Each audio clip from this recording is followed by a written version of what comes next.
Naging kwela ang reunion ng maglola na 10 taong nawalay.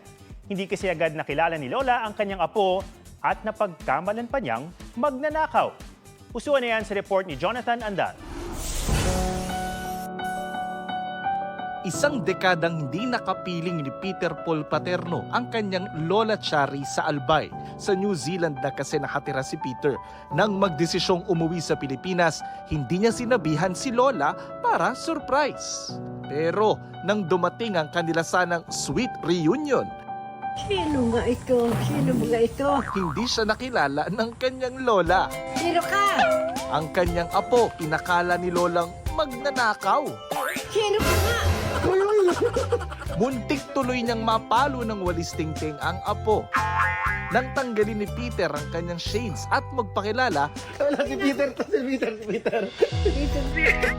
matamis na yakap naman ang sinalubong ni Lola. Sabi ni Peter, 2 linggo siyang nakipag-bonding sa kanyang Lola.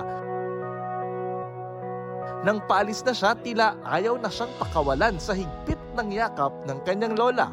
Mabalik mo lang kami. Antay ko ha. Kasi pandibdib ko pagpaalis na. Jonathan Andal nagbabalita para sa GMA Integrated News.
Mga kapuso, alamin ang State of the Nation. Mag-subscribe sa GMA Integrated News sa YouTube.